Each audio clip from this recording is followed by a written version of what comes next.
Assalamu alaikum warahmatullahi wabarakatuh.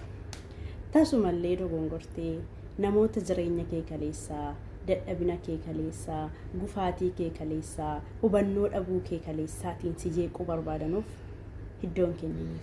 Ilmi namaa waan ittiin aamilee si cabsu argannaan akka ati lubbuu kee of balleessitu sirratti raawwata. Kanaaf namaa wajjin jiraadhu malee namaaf hin jiraatin. Jireenya kee keessatti bu'aa bahii hedduu dabarsuu dandeessa. Jaallattees ta'a, jibbitees ta'a, dirqisiifamtees ta'a. Waan hedduudhaan ilma namaa ta'ee namni hin dogongorre hinnumaanuu namaa miti.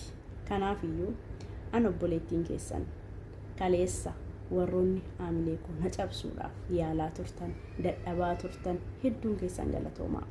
Ani har'as nan jiraadha, boris nan jiraadha. Kaleessi immoo har'a miti. An dogongora koorraa waan hedduu baradheen jira. Sammuun koo haaraa, kaayyoon koo haaraa, jireenyi koo gara fuulduraa waan haaraadha. Inni kaleessa darbee jira. Kaleessarraa immoo waan hedduu baradheen jira. Kanaaf iyyuu anaaf jettanii hin dadhabinaa. Hin dadhabinaa irra deebi'ee wanta isiniin jechuu barbaadu. An nama namaa wajjin jiraatu malee nama namaaf jiraatu miti. Ani mataa kootti of geessuudha. Eenyuun illee nan barbaachisu jireenya koo keessatti. Kanaaf hin dadhabinaa isiniin jechuun barbaada. Warroonni aamilee namaa cabsuudhaaf yaaltan immoo ofitti deebi'aatii of ilaalaan isiniin jechuu barbaada. An obboleettiin keessan har'as nan jira, boris nan jiraadha. Eenyuuf iyyuu gadi jedhee jiraachuu hin danda'u. An kan hin balleesse nafsii kootti malee makluuqa ilma namaatti miti sii galee.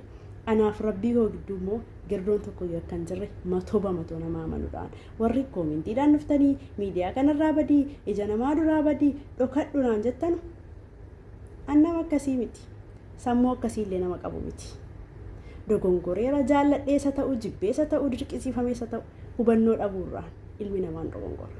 Warri immoo badinaan jettan isin dura koo badaa, dura koo cillixxadhaatii badaa. Annan jiraadha.